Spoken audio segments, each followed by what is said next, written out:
What do we want to see this week at OTAs? That's what we're discussing on today's Orange and Blue Today. Cecil, Lammey, Andrew Mason, and Mace. I want to see everyone stay healthy. You've got Audric Estime with it's still unknown, right? Why he had to leave practice. Like my first thing, and we'll get into more specifics, but you've got Pat Surtain a little bit banged up. We don't need to see much from Surtain. But I want to see the young guys like Estime make it through a full practice without having to leave the field. Yeah, and I want to see what goes on at corner. I want to see Riley Moss stack good days as well. We saw him playing extensively out there last week. Can Riley Moss be cornerback number 2? If he can, that not only solves a lot of problems, but it makes you feel a little bit better about last year's draft.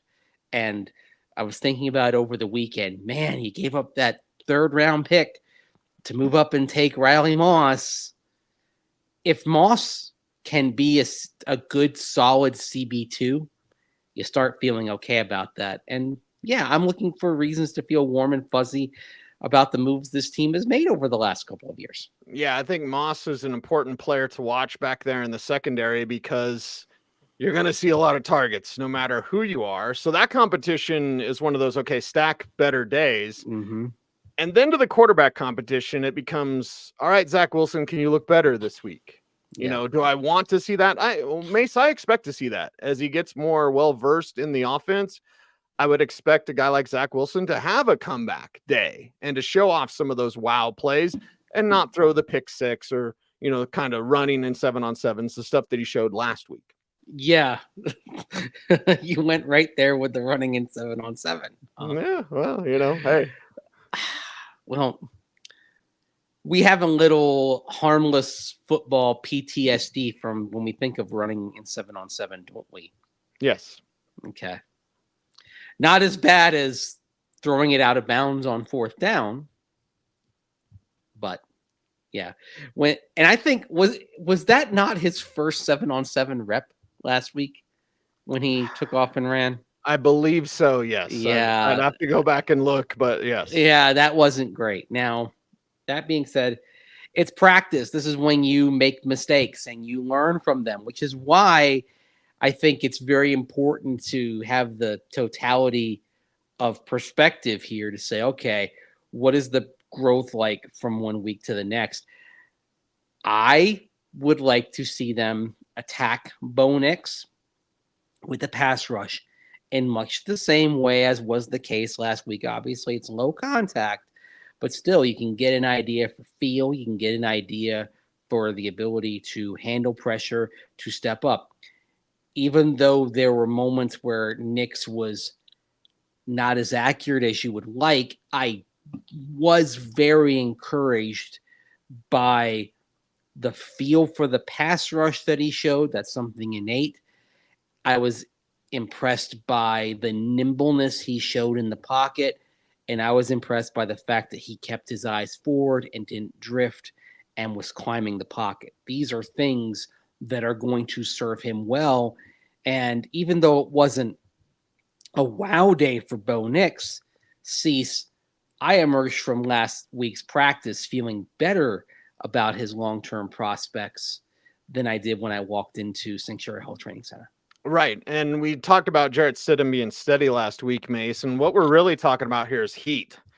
I want the heat to be turned up in this quarterback competition. If Zach Wilson's playing better, that's more pressure on Bo Nix. If Jarrett Stidham, you know, he did take time to ramp up and he did get better as practice went on. If he starts like hot, that's going to make Bo Nix more pressure on Bo Nix, the better it is for this Broncos team. Pressure creates diamonds, does it not? Is that what you're looking for? That's true. You're trying to find a diamond here in Bo Nix. The diamond in the rough. Not really that rough. He was number 12 overall pick. I mean, right. The diamond in the rough would have been if the Broncos didn't get Bo Nix. Don't say his name. And okay, I'm going to say it anyway, because I was over at Coors Field this past weekend, and at one point was talking with some of my fellow media members about Spencer Rattler, because feel pretty confident that if Bo Nix had not been the choice at 12, if he'd been off the board for whatever reason, or the Broncos couldn't have gotten him, that it would have been Spencer Rattler in round 3 in all likelihood. And that's not something you would have enjoyed. That would have been bad. It's part of the reason why Zach Wilson's a Bronco as well, because you wanted to make sure that in case you didn't get Bo Nix, you were covered at quarterback with somebody who had some high-level potential. So I'm glad things worked out as they did. A quarterback room of Jarrett Stidham, Zach Wilson, and Spencer Rattler. Let's just say I don't think it would have been as crowded out there at Broncos headquarters last week for that practice. Yeah, and let's just say I wouldn't have him winning 9 games this year. If that What was would you have case. had with that quarterback room? Jarrett Stidham, Spencer Rattler, Zach Wilson. How many wins? Maybe like 3. Oof. So okay, so let's just parse that out. Okay. You think Bo Nix is worth 6 wins? Yes. Spicy. That's confident. What do we need to see at OTAs different from last week? Stacking days is very important for guys like Lucas Kroll or Devon Vele. Being out there, and I hesitate to bring up Greg Dulcich, Mace, because we just don't know if their plan is to let him sit until mandatory minicamp or even training camp, whatever. We'll listen to their plan. But it's like there's some of these guys we didn't get to see last week, like Dulcich, like Caden Stearns. We're like, man, I'd like to see you out there competing. We played it in the wide receiver show yesterday when Sean Payton's like, there's going to be competition. And he mentioned wide receiver, running back, secondary. Okay, well, guys got to be healthy, get out there to compete. And the competition is already underway, even though yes, you're walking along 2 paths here. So you're laying groundwork, learning the scheme, starting to get things down, but you're also evaluating those snaps and you're seeing what kind of progress guys are making. With Caden Stearns, for example, if you figure out that Brandon Jones and PJ Locke work well together, and this is the other thing, they're getting their communication down. So an important part of the safeties working together is having that cohesion, that communication.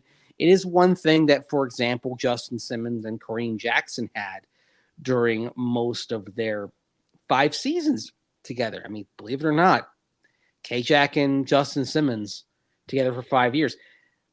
It's why it's sort of weird to be looking at PJ Locke and Brandon Jones back there right now, because K-Jack and Justin were together long enough to where you got used to them. You got accustomed to them, even though the Broncos did cut Kareem before the end of the season, and it was Justin and PJ Locke down the stretch. There was enough put in the bank to where you got used to a certain pairing back there. And what you want is to get to a point where that communication happens without words. It's just, a gesture here and there. It helps to get that work in now. If Caden Stearns is not out there by the end of OTAs heading into minicamp, you're probably looking at Brandon Jones and PJ Locke being your starters. If Greg Dulcich is not out there by the end of OTAs heading into minicamp, has Lucas Kroll shown enough to be someone you trust, or do you go sift through what's left on the market? Do you, pull a scratch and dent Logan Thomas off the shelf, right, and put him in the cart? That's the sort of thing you're looking at. Now, Sean Payton did say that he expects Greg Dulcich back before the end of this run of off-season work. We'll see. He was on the side field last week, which would behoove well for him returning. But, hey, as Gary Kubiak would say, we're fixing to find out, are we not? We are fixing to find out. Competition abounds out at OTAs, Centura Health Training Center, Mason. I want to know how much of a competition the center thing is, because we saw Luke Wattenberg out there.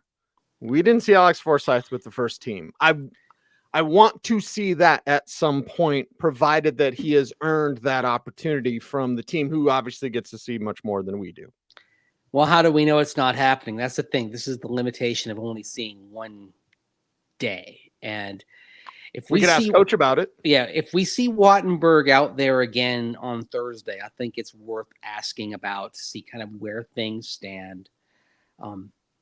Whenever Forsyth be mentioned, Wattenberg would be mentioned as well in terms of the competition at center. But of course, Forsyth has come up a lot because of his cohesion with and his background with Bo Nix, right down to Sean Payton asking Alex Forsyth about Bo Nix. Although I don't think that swung the pendulum toward the Broncos picking Bo Nix. I think it was more, let's just get every ounce of information we can find to put it in our cup here. And here's a guy who snapped the ball to him and he's in our building. Let's, maybe you get something, maybe you don't, but why not ask him? I do think we'll probably make a little bit too much of that. We probably even make a little bit too much of the bond translating from college to the NFL. But the other thing to consider is this is the time where you want to find out about these young centers. Sam Mustipher's on the roster. Sam Mustipher's there just as the insurance policy. If a young center, if neither Forsyth nor Wattenberg evolves into that guy immediately, you simply plug Mustipher in. He started multiple years in Chicago, started a couple of games last year as a swing interior backup in Baltimore. He's not great, but he can do it and not be flustered. And I think that's what you'd be looking for. And then if neither Forsyth nor Wattenberg show that they're ready for the role, it's possible that that's a position you're targeting in free agency next year. Yeah. Yeah. And look to see what you can do based on what you see now. I want to see the competition unfold. Mustipher, that's what I thought last week, is he's just the guarantee on the box. Like, okay, let the young guys compete. Right now, we're only seeing Wattenberg. So I want to see where Forsyth works into that mix. And competition. Levi Wallace might be the same kind of guy, too, at corner. Yes. That you want CB2 to be Riley Moss or Damari Mathis, or even if he makes a rookie leap beyond what we're expecting, Chris Abrams-Drain. Right. If none of those three are ready, you plug Levi Wallace in. Levi Wallace is effectively playing the role that Fabian Moreau had last year. It's just that Wallace comes in early in the offseason, can learn the scheme, whereas Moreau, it was as you got into training camp, Riley Moss was injured, and Damari Mathis, who you're expecting to build off of his rookie season, Mathis didn't have a great camp and then didn't have a great start to the season, which is when they put Moreau in. So Moreau was the contingency plan. And right now, Levi Wallace, Sam Mustipher, these are your contingency plans in case your young players aren't ready. That's why they're here. Yeah, and they're good additions for the Broncos because you've got that security, if there is such a thing in this league. But you've got those players who, like, okay, you can go to if the young guys don't elevate their game. It's good roster building. It's making – look, some of it is CYA, right? That's some of what you're doing. Like, you want your young players to develop. The best thing for your roster and your overall team building process is for those young players to be ready. And I think it's almost like with Sean Payton, he has a reputation for playing a lot of veterans, right? So you bring in the vet and you let the head coach feel good. But right now, here in the offseason, you develop the young guys and you see and you evaluate whether they're ready for more. Like you're walking down two paths at the same time. Those veterans are here learning the scheme, getting some reps in, but they're going to be ready if you need them. You can just pluck them, shove them in, and because they've been learning your schemes, they'll be good to go. You don't worry about them. Are they going to be stars? No. Can they be dependable? Yeah. I mean, again, Fabian Moreau last year, great example, right? He played really well early. He struggled down the stretch. It's about what you'd expect as a fringe number 2 corner, right? Right. There you go. That's why you do it. So you kind of get what you paid for. You got what you expected from Moreau. I anticipate Wallace will be similar.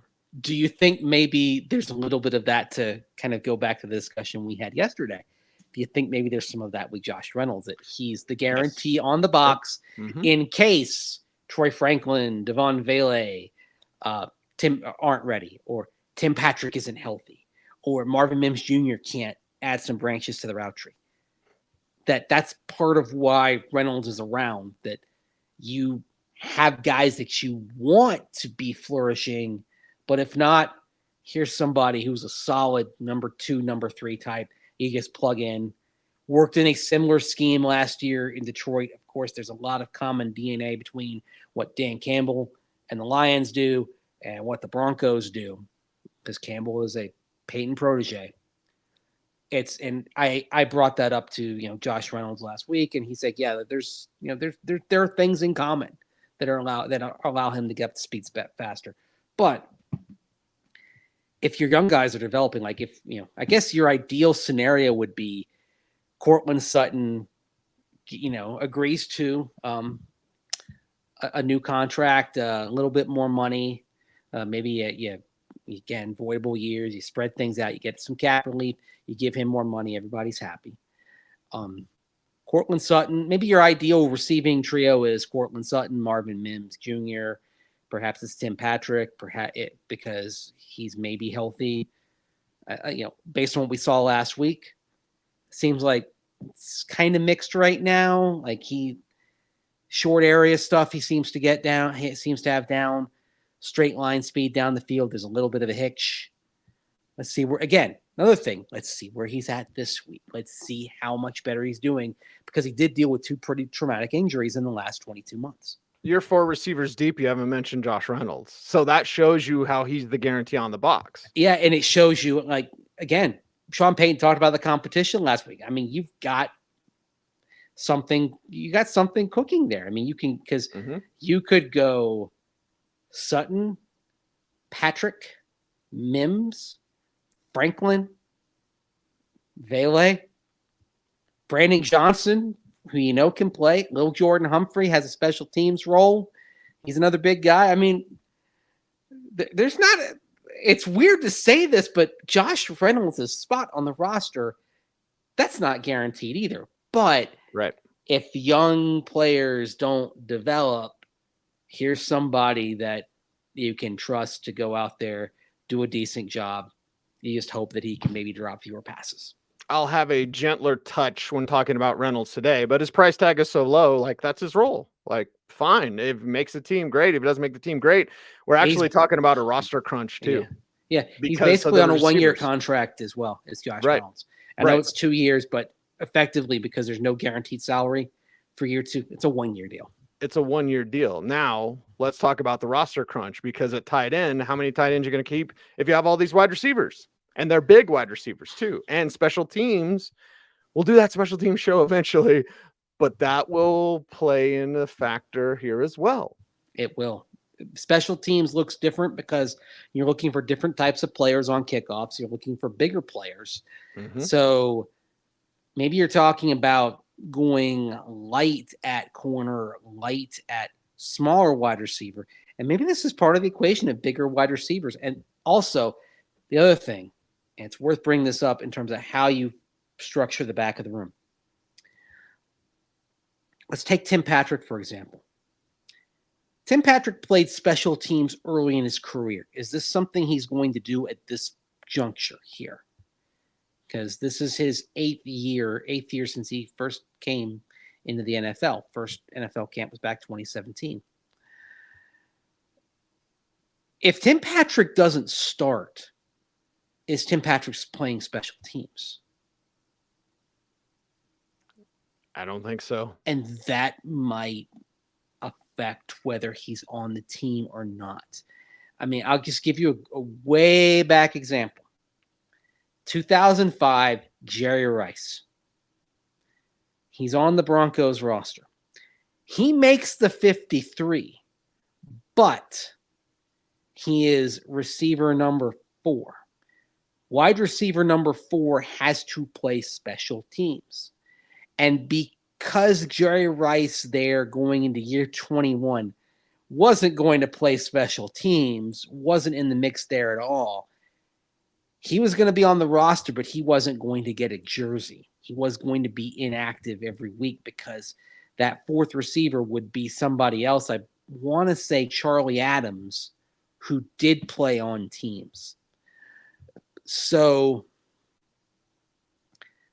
Rice elected to retire rather than suffer the indignity of facing being inactive every week. But those decisions that get made as you get into the second team of the roster are based on special teams composition. And now with straight line speed no longer having as huge a role on kickoffs because everybody's starting from much closer in. It's more like a punt. It's more about spacing and position than straight up being able to get downfield in a straight line in a hurry. You're looking for bigger players. So that means maybe fewer cornerbacks, more safeties and linebackers on the defensive side. On the offensive side, it means maybe you're going heavy at bigger receivers, running backs, than smaller types of receivers. And again, how does that affect your roster construction? This is really interesting.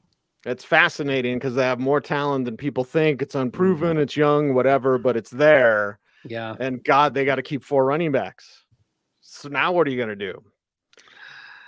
Ooh. Crunch. That's what you're going to do. Tight end is starting to, even though tight end has value in on the special teams equation, it's starting to feel like a position where the crunch is going to happen. Again, speaking of special teams, does Greg Dulcich play special teams? No. That's what got Albert O traded.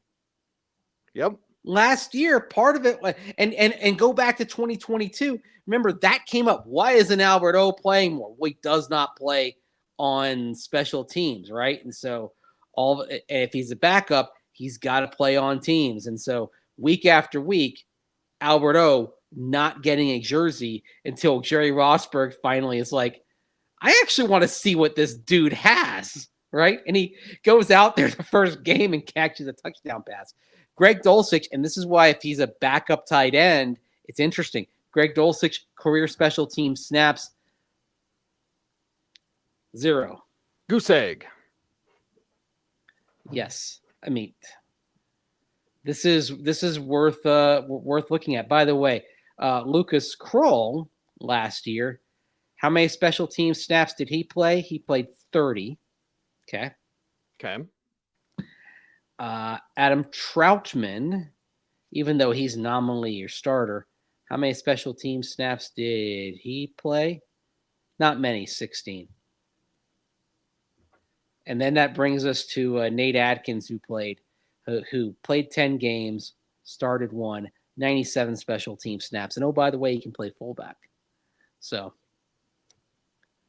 I should request Nate Adkins for an interview. That's like one of those back of the roster guys that I find fascinating. Sneaky good in a lot of different ways. Versatile. Mm-hmm. And that's another thing. If you're on the back of the roster, you got to be able to do multiple things. Lucas Kroll can play special teams. Greg Dulcich can't. There is one other thing, Mace, as we wrap up today's program, previewing what we need to see differently at OTAs. And I'll tell you what the tell is when we're watching practice together to see if it happens. I want to see Bo Nix look better from under center. There is a tell. I'm not going to say even what it is unless I tell you in person, but I want to see him clean that up because it was rougher. It was almost even a step back from what we saw at rookie minicamp, which seemed to be better. I want to see if I'm just on the same page with you without saying what is. Watch the feet. Always. Okay, I think I think we're both looking at the same thing. Yeah. Mm-hmm. Don't want to tip him off, so don't. Yep. Mm-hmm. So we'll see if he can be better this week. And every week, for people that say, oh, you guys are talking about practice, it's not everything, but it's not nothing. We're seeing progress. Mm-hmm.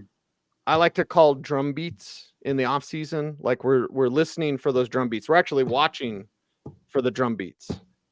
What's the steady improvement? Hey, Devon Vele, rookie minicamp, great. Hey, Devon Vele, OTAs, great. You know, that's a drum beat. Yep. You're playing the bongos there. Da, na, na, na, na, na, na, na, na, na, na, na, na. That's you right. want some Iron Men out there. Of course, Sean Payton used the iron sharpens iron quote last week when he was talking about the competition. Was it 2015? I think it was Gary Kubiak, one of his 2 years that was like the off-season The T-shirt phrase. Mhm. T-shirt was iron sharpens iron. It I had think Iron Maiden font too. I loved it. yes. They probably couldn't have sold that because you probably would have had to Iron pay Maiden Iron font. Maiden. Yeah. But yeah, like the guys were wearing those workout shirts that year. That was pretty cool. Yeah. Yes. And it won him a Super Bowl. It did. And Iron yes. sharpens iron.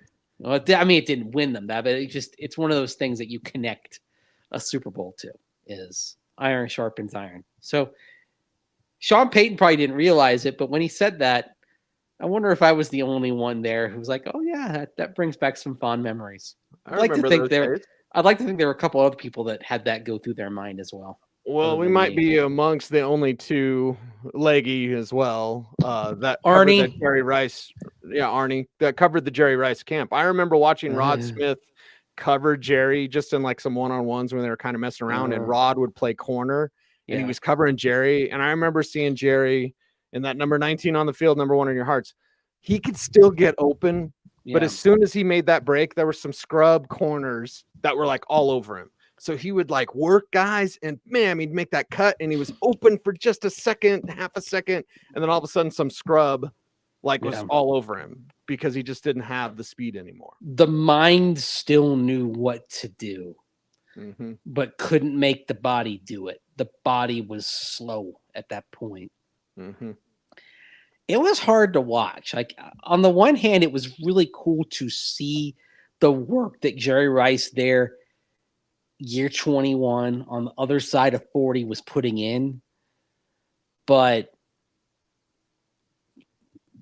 an old school baseball people will talk about Willie Mays kind of stumbling around the outfield for the New York Mets at the end of his career. That's what it was sort of like. I mean, the end can be rough. Shoot. I mean, even though the Broncos won a Super Bowl in Peyton Manning's last season, the body was betraying him. There were moments that season. It was tough to watch. Second half of that Super Bowl was tough to watch for Peyton Manning. Just barely hanging on. By the way, somehow I saw there was a play that crossed my timeline from the Super Bowl, the second half of it, and it was the interception. It was like the tip drill pick. I believe TJ Ward got it, if I'm not mistaken. Okay. Boy, the Broncos were really lucky to win that game. You know that, right? Oh, the Jordan Norwood play, I'm leaning on CJ Anderson. They were. I mean, and there were. It's one of those things. Like, I think sometimes we look at 24-10 and think, oh, they were always in control of that game, right? But you look at the second half. Okay, so they're up 16-7, and Carolina's in scoring range. They're at the Broncos 28-yard line, and that's when TJ gets the pick, right? And the Broncos don't go very far and punt, and then Carolina gets the ball back. But yeah, the TJ pick, Broncos do nothing with it.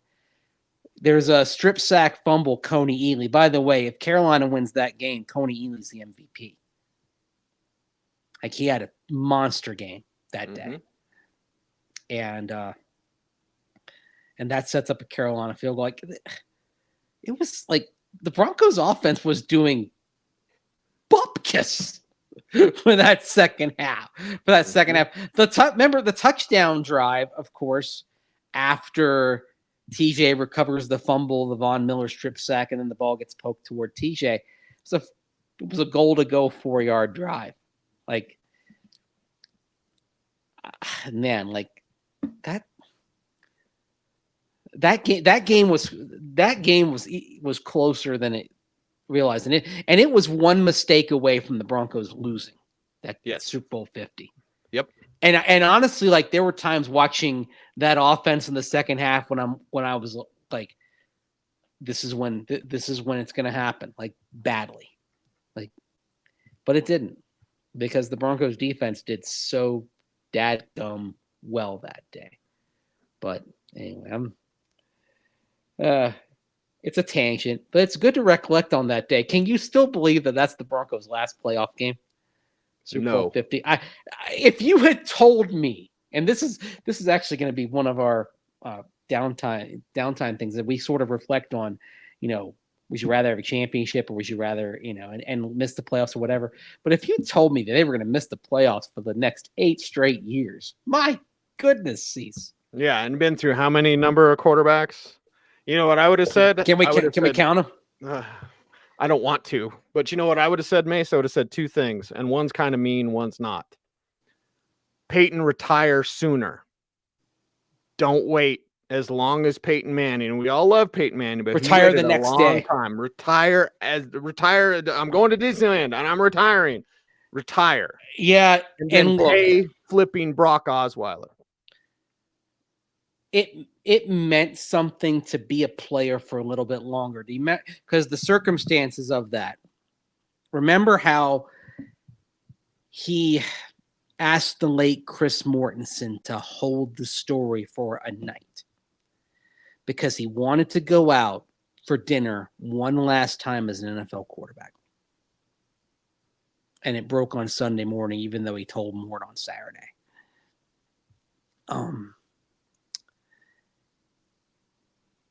Yeah, like, I get that. Like, you want to hang on as much as possible. But would it have helped the Broncos to know in mid-February, to know around President's Day? Yeah, it would have. And maybe they get a deal done with Brock Osweiler. Maybe they couldn't slap the tag on him. See, this was the other thing. At Von Miller's contract as well. It was not doable to give the franchise tag to Brock Osweiler unless you wanted to say goodbye to Von Miller. And at that moment, how would that have gone over if you weren't getting Von Miller done probably until that summer because those negotiations took a while, but you could have probably got something done with Brock Osweiler right then and there.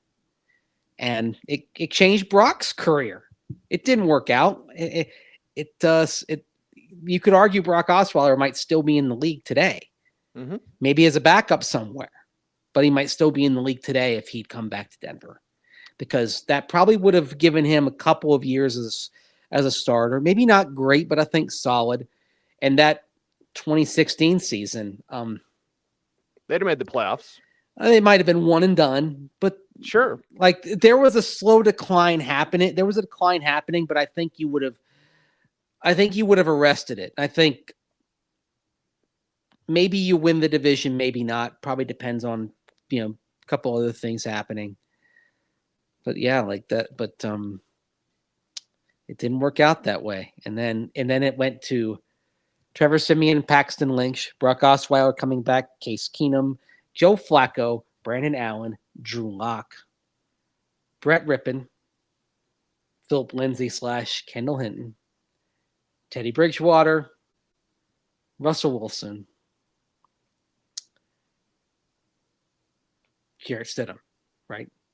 Did I miss anybody? Because I don't believe so. Because I said Brett Rippon for 2020, and of course he started in 2022. I got in Teddy. I got in Brandon Allen. Yeah. And now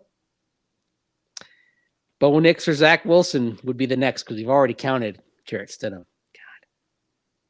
Now you got me thinking about post Super Bowl 50 because I'm going to say something else that's kind of mean too. It comes from Elway being cheap. Colin Kaepernick. Elway reworking Peyton Manning's deal where he had to get the bonus to win the Super Bowl just kept his money the same. You play nice with Peyton Manning. That's what you do. And then the whole Vaughn thing, you had me going back. He's cutting him out of pictures of the White House, and the Elway you couldn't go up $1 million for what Houston was going to give Brock. You couldn't do that. You should have done that. How would Elway's legacy? That's another what if. In fact, we should just make this another what if episode. Okay. What if Elway hadn't been? I'm writing that right. I'm writing that right now. What? Okay. If? Okay. Well, we're well over Elway, on this show. What if Elway paid people? Well, what if he doesn't go into card dealer mode where you have to win the deal? You don't have an 8-year playoff drought. That's what happens. Yeah, that's Anyway. That's a good one, man. I don't mean to just go too crazy, but we have some really good shows coming up for the downtime. Yes. Some really interesting discussions coming up here. So that'll be another one. Yeah. I think this is going to end up you realize this is going to be like 7 days a week when we're on the downtime, right? Like, I think we're doing Saturday and Sunday shows even in the downtime because we have so much. That's why we pre-record them. Anyway, we're well overdue on this show, Mace. Before we're out of here, how can people help us out? You can like, comment, share, subscribe, hit that notification bell so that you never miss a vid. That's right. He's Andrew Mason. Follow him on all the socials at Mace Denver. I'm at Cecil Lammey saying OBT's BFD. Thanks for watching. Stay tuned and stay frosty.